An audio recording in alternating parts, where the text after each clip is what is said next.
If you have your Bibles with you,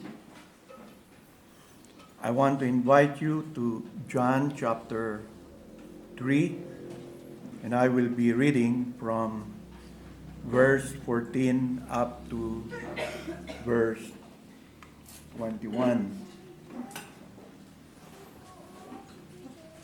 And as Moses lifted up the serpent in the wilderness, even so must the Son of Man be lifted up, that whoever believes in him should not perish, but have eternal life. For God so loved the world that he gave his only begotten Son, that whoever believes in him should not perish, but have everlasting life. For God did not send his Son into the world to condemn the world, but the world through him might be saved. He who believes in him is not condemned, but he who does not believe is condemned already, because he has not believed in the name of the only begotten Son of God. And this is the condemnation, that the light has come into the world, and men love darkness rather than light, because their deeds were evil. For everyone practicing evil hates the light, and does not come to the light, lest his deeds should be exposed. But he who does the truth comes to the light, that his deeds may be clearly seen, that they have been done in God. So tayo po'y manalangin at humingi ng tulong sa Diyos to gain spiritual knowledge and understanding. Muli po kaming lumalapit sa iyo, O Diyos, at patuloy na humihingi ng pagpapala mula sa inyong mga salita. Umaasa po, Panginoon, na sa iyong biyaya magkakaroon kami ng spiritual knowledge and understanding na makakatulong ng malaki sa aming buhay. Umaasa po kami na ito'y iyong igagawad sa amin habang kami nag-aaral ng bahagi ng iyong mga salitang itong binasa namin. Sa ngalan ni Jesus, Amen. Nung nakaraang Sunday afternoon prior to our Lord's Supper, I preached about the love of God found here in John chapter 3:16, which he expressed in giving his only begotten Son, our Lord and Savior, Jesus Christ. In reading that passage in verse 16, I gave you three thoughts concerning what God was offering. Ano ba yung ino-offer ng Diyos sa mundong ito sa pamamagitan ng kanyang bugtong na anak na si Jesus? Tatlo ang ipinagkaloob ko sa inyo. Una, God through His Son is offering us a relationship with Him that we most need. Ano ba yung kailangan ng lahat ng tao? Dahil lahat po tayo nagkasala, meron tayong mahalagang pangangailangan na tanging ang Diyos lamang ang maaring makatugon. At nung ito'y isinulat ni Juan, sinasabi niya doon that God through His Son is offering us a relationship with Him that we most need. Karaniwan tinatawag natin itong our saving relationship with God. But secondly, God through His Son is offering us a relationship with Him that will last forever. Kapag ka na-establish itong relationship na ito, it will last forever. Even death cannot separate us from the love of God. It can separate kahit na yung pinaka-close relationship na ma-establish natin dito sa mundo. But this kind of relationship, pag ma-establish sa isang tao, masasabi natin na mananatili ito sa Kanya. And thirdly, God through His Son is offering us a relationship with Him that is so fulfilling. Kasi dito sa mundo na ito, kahit gustuin mo man, ibigay ng todo ang iyong sarili sa isang loving relationship, serving relationship with God through His Son, the Lord Jesus Christ, hindi natin ma-achieve. Kung sinisikap natin na mamuhay ng mga kabanalan sa ating buhay, maiwaksi natin yung kasalanan dahil naunawaan na natin ngayon kung ano ginagawa ng kasalanan.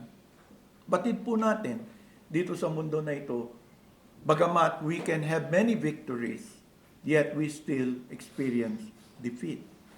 And then one day we will die, our body will perish. But when we have this relationship with God through His Son, it's going to be so fulfilling because one day, aalisin niya even tayo dun sa presence ng sin. Sin will no longer have any effect on us. Yung gusto natin na uri ng worship at pagsamba sa Panginoon, magagawa na natin. And one day, even at the return of Jesus Christ, our body will be possessing a kind of immortality. So, yun yung bagay na relationship that will be so fulfilling because we will be with Him forever and ever. At ngayong umaga, nais natin magpatuloy by considering the love of God in relationship to His gospel call. Kung mapupunan nyo, directly dyan sa John 3:16, sa second part, sinabi dyan, that whoever believes in Him should not perish, but have everlasting life. Itong passage po na ito has been called the gospel in miniature. If you want to summarize the Christian faith in one sentence, you can do no better than John 3:16.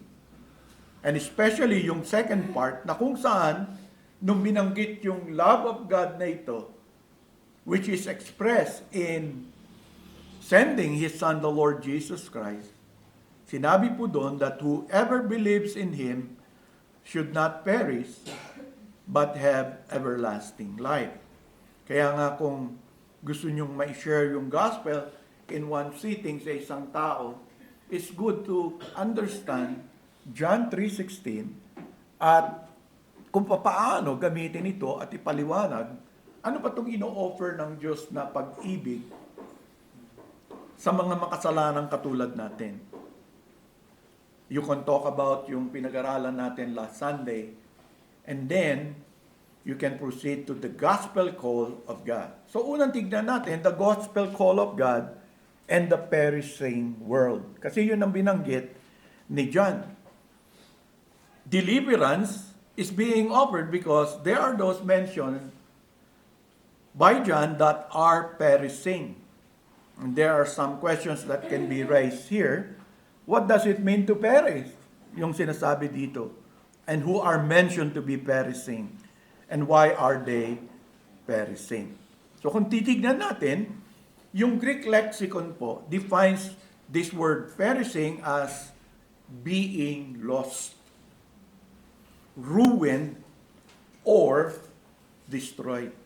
So pag sinabi mo na there are people who are perishing, here, it's referring to people being lost, people ruined, people destroyed. Metaphorically, it means to devote or give over to eternal misery in hell. So metaphorically. At yun madalas nakikita natin sa salita ng Diyos. Halimbawa, yung perishing, being separate from the presence of God, in 2 Thessalonians 1:9, yung description po kasi, kung pupunayin nyo, John does not explain in our passage what he means by this. But it is obvious that it is a very unwelcome faith. At para maunawaan mo yun, you have to look at the New Testament that has emphasized this truth, though always though not always with the same terminology. So halimbawa po, Jesus or sa 2 Thessalonians 1, Paul, these shall be punished with everlasting destruction from the presence of the Lord and from the glory of His power.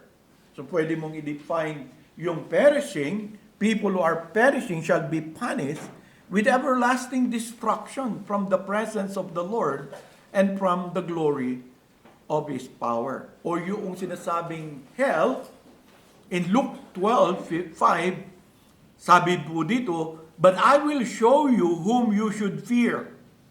Fear him who, after he has killed, has power to cast into hell. Yes, I say to you, fear him. Di ba? Metaphorically, to perish means to devote or give over to eternal misery in hell.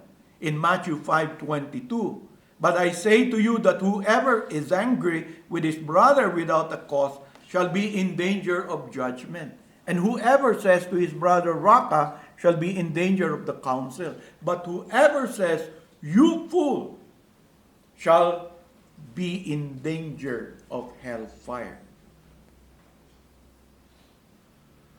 Makikita ninyo, hindi ito mga maayang pananalita. In Revelations 14:10, he himself shall also drink of the wine of the wrath of God, which is poured out full strength into the cup of his indignation. He shall be tormented with fire and brimstone in the presence of the holy angels and in the presence of the Lamb. So sinasabi ni Juan, yung kahalagahan ng bahagi ng salitang ito because there are those who are perishing.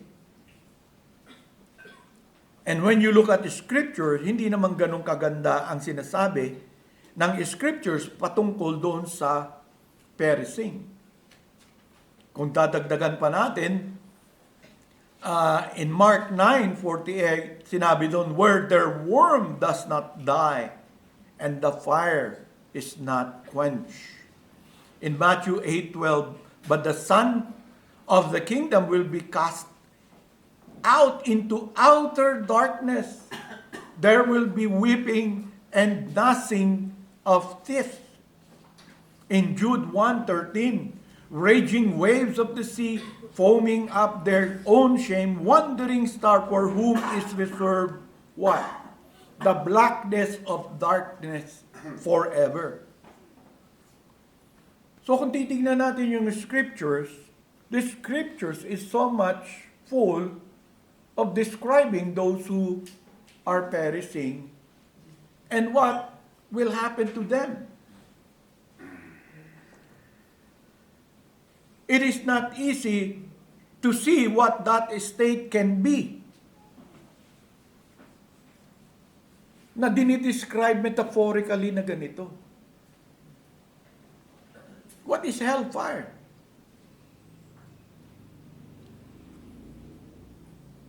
But in those descriptions, it is clear that the word perish means to be fully destroyed, to be lost forever. But it doesn't. The Greek word apollume never was used to refer to annihilation. Nalungkot nga ako dahil yung isa sa paborito kong scholar, si John Stott, began to teach annihilation. But looking at the word and how the New Testament used apollume, it has no reference at all that one will be annihilated in the end. No. So when John talked about those who are perishing, he is clearly what? Referring here to fallen humanity and what will God do to them. The fallen humanity which is wicked, ungodly, and rebellious by nature. Pinanganak tayong lahat na ganon ang ating katayuan. And that is why there is so much hatred for God and for the things of God. Because as the scripture says, this hatred is stirred by no other than Satan himself. In the Old Testament, it is pictured in Psalm 2, this kind of hatred. In verse 2, the kings of the earth set themselves, and the rulers take counsel together against the Lord and against his anointed, saying, let us break their bonds in pieces and cast away their cords from us. That's how this wicked, ungodly, and rebelliousness of humanity is described. They are against God and against His anointed one, which no other than the Lord Jesus Christ Himself. You may ask, bakit inalaw ng Diyos na magkaroon ng ganitong sitwasyon in which the man He created is perishing? Buhay ka pa, pero you're perishing. Well, hindi ito kasalanan ng Diyos, hindi ito plinano ng Diyos. This issue is brought about by something na alam natin happened in the Garden of Eden. And many of you are now educated by the book of Genesis concerning the fall of man. And as you understand the story rightly from the narratives in Genesis, in an act of rebellion, at the suggestion of his wife, Adam took of the tree that was forbidden. Ang may kasalanan po si Adam. Malinaw sa kanya yung kautusan ng Diyos. Maaring yung asawa niya na-deceive, at si Adam hindi. And yet, kahit ganun yung kalagayan, mas pinili niya yung asawa niya kesa sa Diyos. So it is an act of rebellion. Adam took of the tree that was forbidden. And the scripture will tell us it is a blatant rebellious act upon his part. And the Bible teaches us that we also sinned in him and fell in him. You and I reaped the result of that sin so long ago in that garden. That is why we are plunged into sin and misery. That's the only way you can explain the kind of sin and misery men and women are today and in every generation all over the world. And the kind of crime and the kind of sin and hatred that is in them. Especially the kind of hatred they have for the God of Abraham, Isaac, and Jacob. Ba't hindi nila in-express na may ganun silang hatred dun sa ibang religion? Hindi nyo napupuna. Hindi kayo basta-basta nakakabasa na ganito sila towards kung sino man yung Diyos ng mga Buddhist, mga Scientologists ba yan, or mga Muslim, or kung ano. But when it comes to the triune God, kahit hindi nila kilala, parang galit na galit sila because of the testimony of many Christians. Hindi naman nila kilala. Pero yung mga Kristiyanong nananampalataya sa kanila, kilala nila, they do not only hate this God, they also hate those who follow this God. At ngayon, mas blatant na sila. Maraming Kristiyano nagpapasalamat dahil ginagamit ng Diyos yung kanilang presidente sa US at least to combat yung wicked expression na talagang pinu-full blast nila suddenly na hinto. God doesn't need a Christian to do it. He can do it. And many times nakita natin, kagaya nung mineditate natin kanina, yung praises ng God ng tao because of Cyrus. But Cyrus is also a harsh leader. And yet, in the hands of God, God was able to do that which He wanted to do for the sake of His people. Ganun din ang nangyari sa mga, nung na pinarusahan niya yung mga tao. Kaya nga yung magkaka-eleksyon na naman, sasabihin na kung ang pipiliin natin mga godly persons, kung pipiliin natin mga leaders, forget about that. Minsan nagtataka ka bakit mga Kristiyano aawayin pa yung ibang Kristiyano kung ano-ano pang sasabihin. When in fact, the Bible is clear, kung tayo maging busy lahat na nananampalataya doon sa dapat nating gawin na gusto ng Diyos, praying for our leaders, praying for those who God will appoint, asking Him, rather than mag-away-away na naman, yan na naman kinakaba ko. Nag-aaway-away mga Kristiyano, hindi naman natin trabaho na i-promote natin yung mga godly leaders na sa tingin natin na dapat iboto.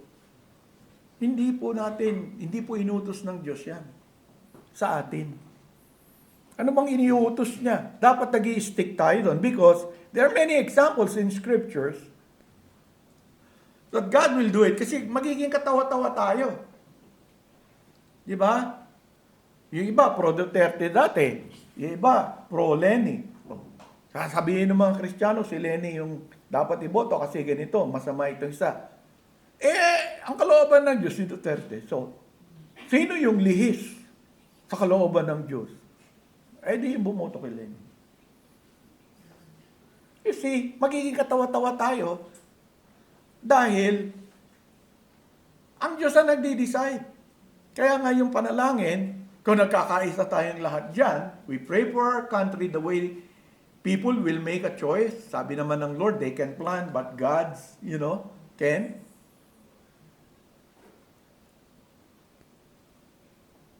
Because man is in a state of sin. Di ba nagagalit sila doon sa 1979 na proposal na nagtatalo-talo? Yung ituturo ba? Siyempre, what can you expect when our lawmakers make suggestion or try to solve problems? Sinful sila kung may moral issue doon, hindi rin nila maintindihan doon.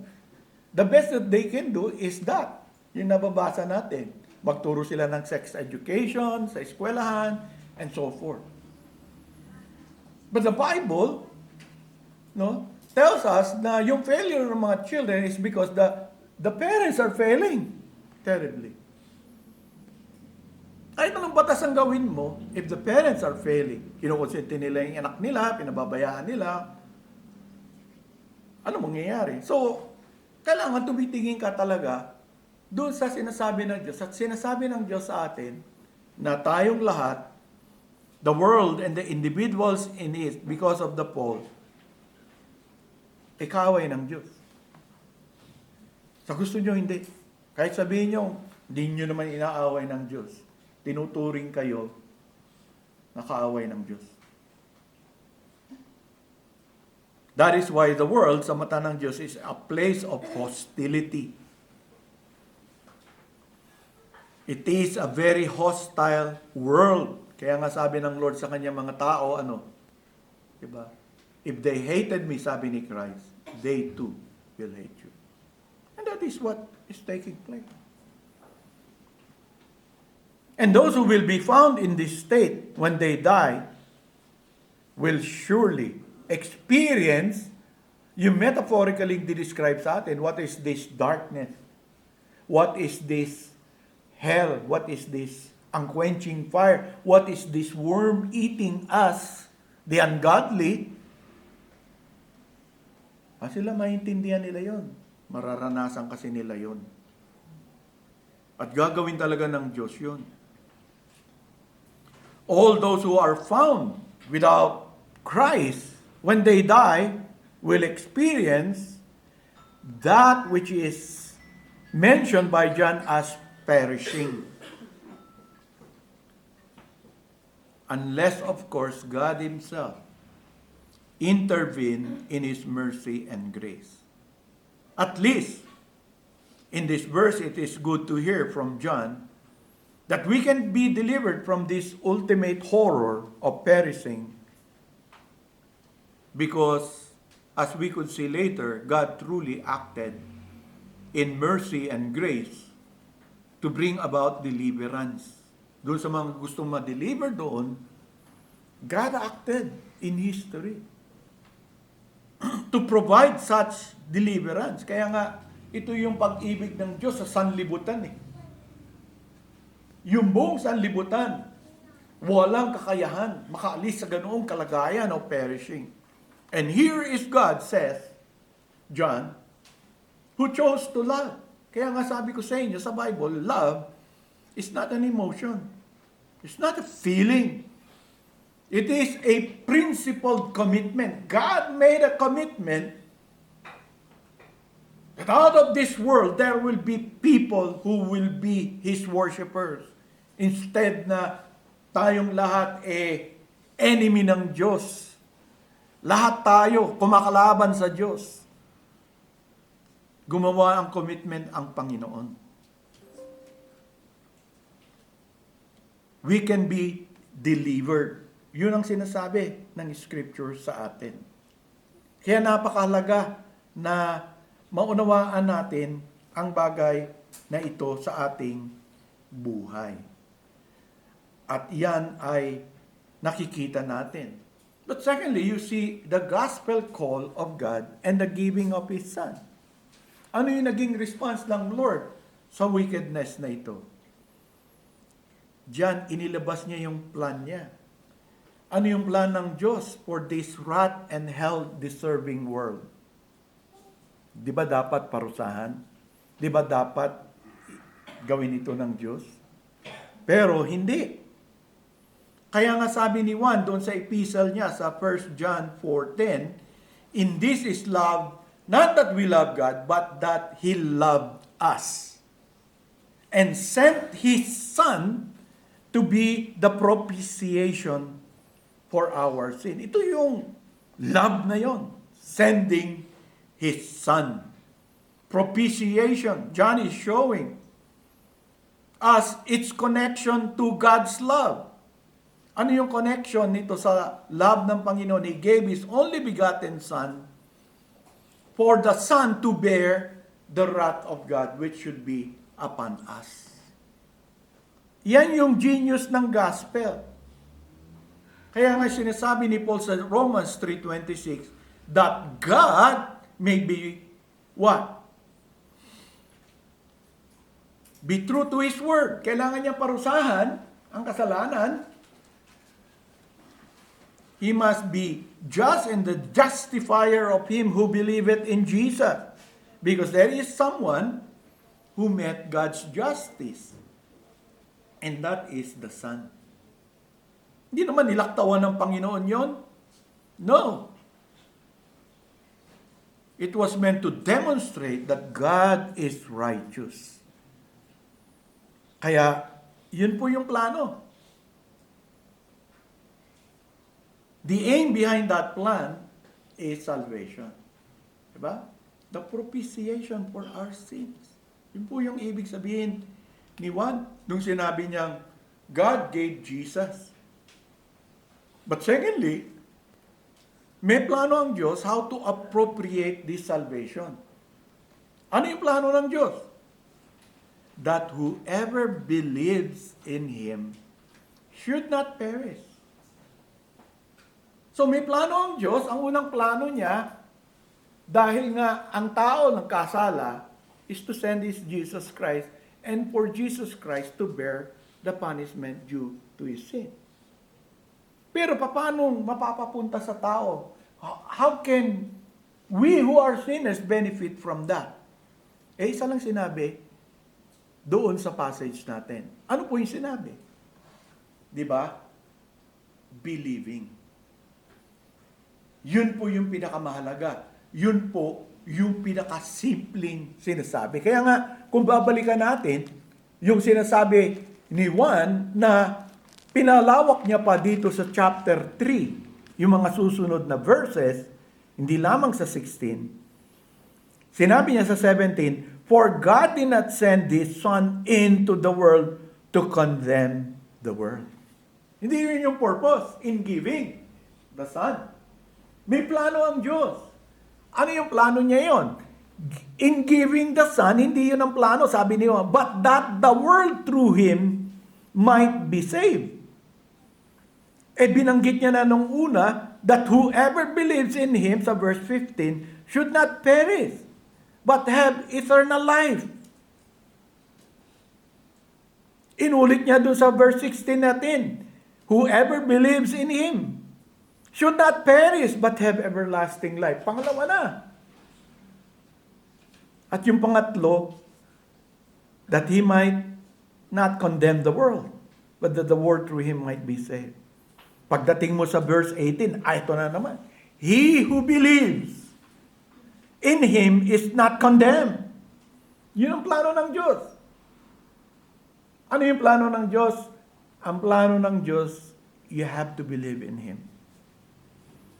He who believes in Him is not condemned, but he who does not believe is condemned already. Diba? Condemned na siya. He is perishing in his sin. Paano ka makakalaya doon?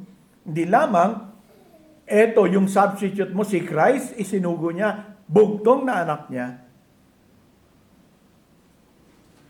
But the means na prinobide ng Lord para mapasa atin yung benefit na yon, malinaw na at simple lang sinasabi niya, you have to believe in Him. But that kind of belief is not merely a belief like when we study, we believe so many things. Hindi po ganon, di ba? You can believe many things you hear about who Jesus is. You can believe so many things about what people says about what Jesus did.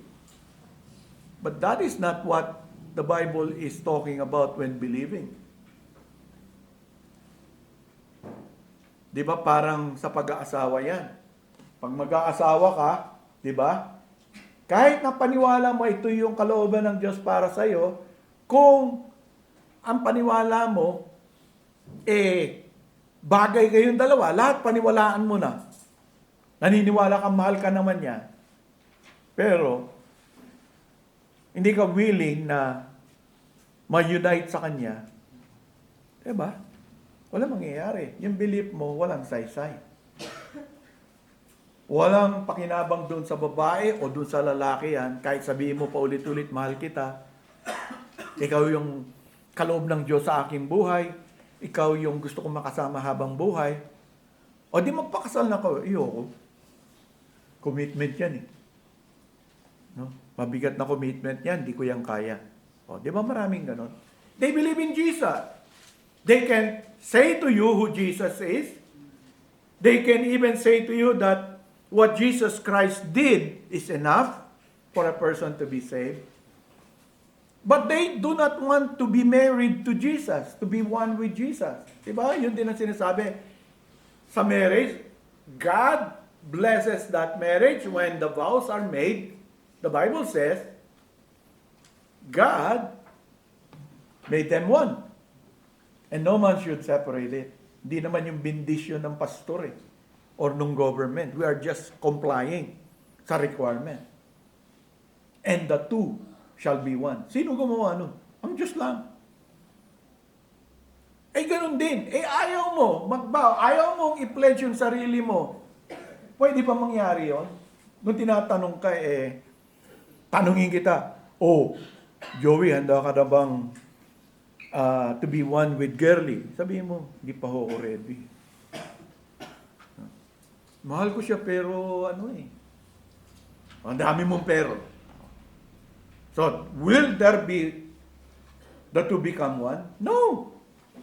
Ganun din po yung pananampalataya dito. If you are not willing to come to Christ and be married to Christ fully and be one with Him, no matter what you believe about Him and what He did on the cross, it will not be yours. Because you actually did not believe in Him. You only accepted words about Him. Kaya nga, you are to believe Him. Naalala niyo yung sinabi ko sa inyo? Paano pa tayo naliligtas? Through the death of Christ? Through the resurrection of Christ? Through your faith? No. Naligtas tayo. Si Kristo ang nagligtas sa atin. Siya yung nag-fulfill lahat. Mayroon lang. Kasi may problema tayo. Yung kasalanan. So, kailangan mamatay siya. Because, yun ang kabayaran ng kasalanan kamatayan. Kaya siya namatay. Pero hindi yun ang nagligtas sa atin. Kaya nga sinasabi dito, si Jesus ang nagbayad. Ang ginawa ni Jesus, magbayad. Na dapat tayo magbayad. Kaso nga, yung kasalanan natin, namatay, kailangan, di ganun binayaran niya, patay tayo. Kailangan niya ma-resurrect. Kaya nga, nabuhay siyang muli para ipakita sa atin, magkaroon tayo ng tunay na pag-asa sa ating buhay, na bagamat mamamatay tayo, mabubuhay tayo katulad ni Kristo. Kasi kung hindi nabuhay si Kristo, anong pag-asa natin? Di patay din tayo sa kasalanan.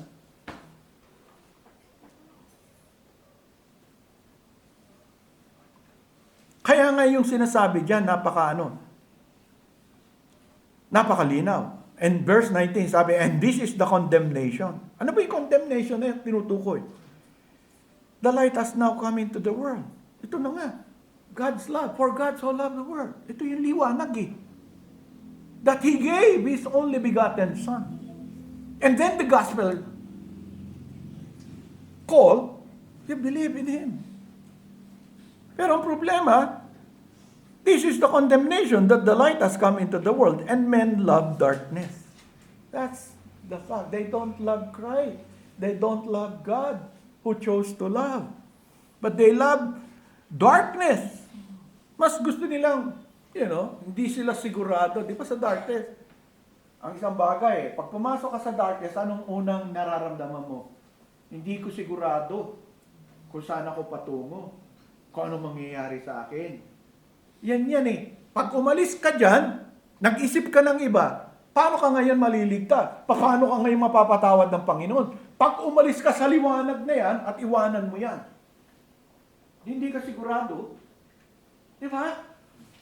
Nangangapa ka sa dilim. Samantalang, binigyan ka na ng liwanag Kaya nga yung mga tao, naririnig nila, mas pipiliin pa nila na, tsaka na ako mag-decide. You're in darkness because will you still be alive tomorrow? Are you sure? Will this offer still be offered to you? Diba? Kaya nga pagka may sale, sinabi ng sale hanggang 12 minutes lang. Diba? Kahit Lazada yan. Hindi ka makakapasok. Ang dami tumatawag. Laki ng discount. You see, you cannot have, unless makapasok ka, unless maging bahagi ka, magkaroon ka ng relasyon. Hindi. And men love darkness rather than light because their deeds were evil. So yun ang dahilan. Ang Diyos tunay na nagmahal. Ang Diyos na intindihan niya yung kalagayan natin, nahabag siya sa atin, katulad nung kaninang umaga. They were for 70 years under the rule. Pinili nila yun Ayaw nila magpasakop sa Diyos. O sige, ayaw niyo magpasakop sa akin. Dito kayo magpasakop. Kay Nebuchadnezzar. Hinayaan sila ng Lord in 70. Na-enjoy nyo? Hindi, giyakan sila. By the rivers of Babylon. No, they were crying. They were no longer crying for what? The spices in Egypt. Di ba nung niligtas sila ng Panginoon, tingin nila ang Panginoon dinala sila sa wilderness para lang patayin sila doon.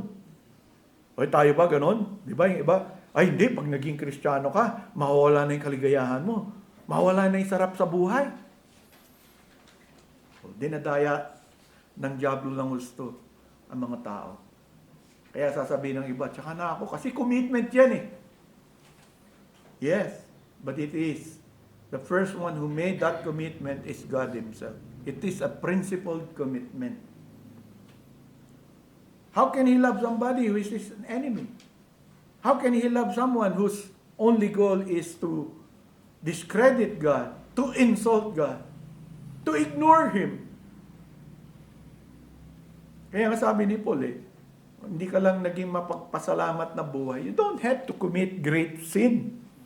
Baka yung iba sa inyo, iniisip nyo, hindi naman ako gumagawa ng naniniwala naman ako.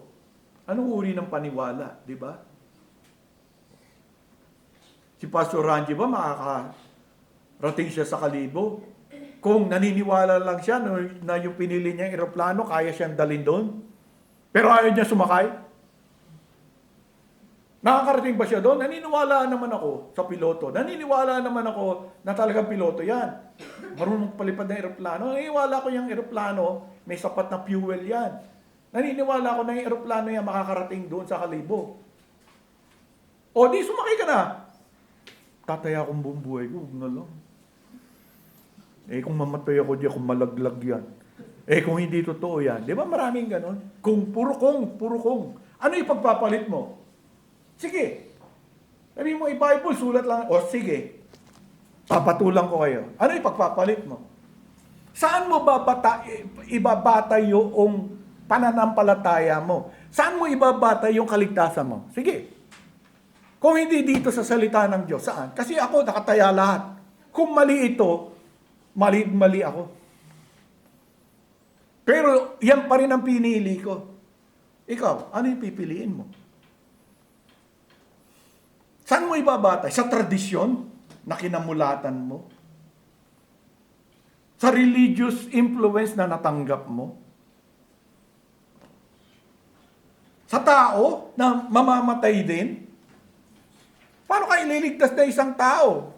O yung matapang na nagsasabi ang kaligtasan nasa kanya. Nakakulong.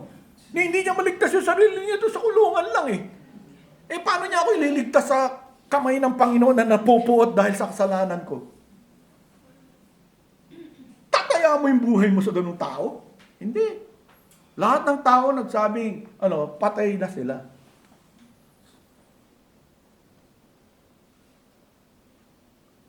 Kung si Jesus, sinasabi niya, kaya mamili ka.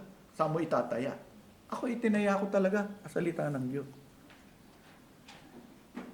Dahil kung hindi sa salita ng Diyos, hindi ko rin naman malalaman na si Jesus ang tagapagligtas. Yan ang isipin ninyo, saan nyo itataya? Ano yung ipagpapalit nyo? Yan kasi sinasabi dyan. This is the condemnation. The light has come into the world, and men love darkness than light. Do you prefer na alanganin? Di ka sure? Di mo alam? Well, I've tried to explain to you. John 3:16. God has manifested this love. Historical, there is a Jesus. Hindi yan ma-deny. Meron bang Jesus na lumitaw somewhere in this time dyan sa Israel? Historically, there is. Historically, may namatay sa krus. Historically, nawawala si Jesus. Di makita kung nasaan yung katawan niya. Marami nagpatotoo na nabuhay muli si Jesus. Yung mga tao na buhay nun. And all they have seen in Jesus, they recorded it.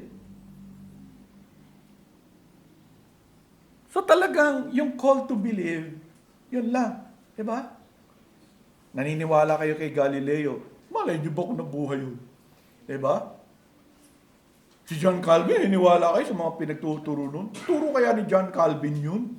Baka naman sinulat lang ng mga follower niya yun. Hindi talaga siya. Ang dami. Pero tayo naniniwala. Diba? Naniniwala kayo na bilog ang earth? Flat ang earth Sabi ng iba. Diba? Yung nakikita mo lang, flat siya.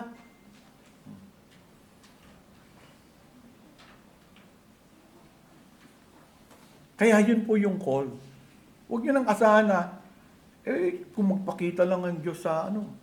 Kaya nga, di ba yung namatay, naalala nyo, kausap si Jesus, gusto niyang bumalik dito sa mundo para ma-warn niya yung mga kapatid niya, mga kamag-anak niya, na totoo yung hell.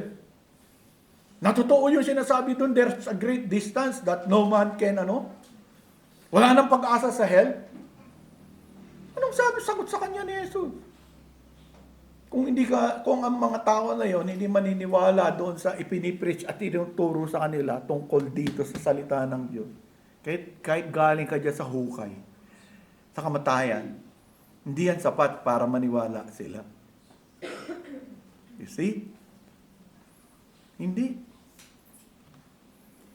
Di ba? Kaya nga napakalaga mga kapatid, at kayo na huwag niyong dadagdagan, huwag niyong papalitan. Dahil ang liwanag, liwanag. Kung gusto mong yung liwanag na yan ay mag-shine ang gusto, huwag kang magdagdag ng anuman. Sapat na yun. Diba? Yun ang sinasabi. Sapat siya. Wala kang dapat idagdag doon o bawasan doon. Sapat yun. Kaya nga tayo, kung magiging tapat tayo sa Panginoon, we just depend and preach what has been revealed and leave the rest to God and to the people who have heard it. If they choose not to believe, they are already condemned. Hindi naman tayo nag-decide nun. Ang Diyos ang nagsasabi nun. So, either you say, hindi naman totoo yan, Pastor. Okay. Kung yan ang gusto mong paniwalaan, na hindi totoo ang Scripture, ano yung paniniwalaan mo? Saan mo kukunin? Sasabihin mo ba may purgatorio at may pag-asa ka pa dun? Saan mo kinuha yan? Nakaturuan. Diyan mo itataya ang iyong kaluluwa? Hindi po, maging matalino po rin kayo. Huwag niyong basta tinataya yung buong buhay niyo, yung future niyo. Sasabi-sabi lang. Sagutin mo sa sarili mo, saan ko ibabatay yung pananampalataya ko? Kung hindi mo ibabatay yan sa salita ng Diyos dito sa Biblia, saan? Ngayon kung sa Biblia mo ibabatay, dapat tugunan mo lahat. Huwag kang, kasi nga sabi ng Scripture, kahit may believe ka, if you are a doubting man, nothing also you will receive from God. You have to have faith in God and in His Word. At sana po, maging totoo yan sa buhay ninyo. God has made a plan. He executed the plan. And He is asking people what to do with it.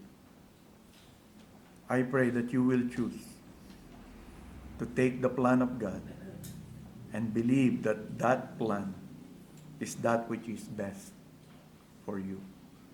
That in Christ Jesus, you will have everlasting life. Though, at the first, your life is perishing. Tayo po'y magpasalamat sa ating dakilang Diyos. Kami po, O Diyos, ay nagpapasalamat sa inyo. Sa inyong kabutihan, sa inyong pagpapala. Na ipagkaloob sa amin ang inyong anak na si Jesus. Ipagkaloob ng malinaw sa amin sa pamamagitan ng Biblia ang iyong plano kung papaano kami maliligtas sa tiyak na kapahamakan. Maraming salamat, Panginoon, dahil alam namin we do not deserve it, and yet, because you are a God of love, inalaw mo na mangyari ito. Tulungan mo kami, Panginoon, sa aming buhay na maging blessing sa iba by not compromising this life at all. but simply to let that shine upon men through us. We thank you and we praise you for these reminders and for this truth that you have given us again. In Jesus Christ's name. Amen.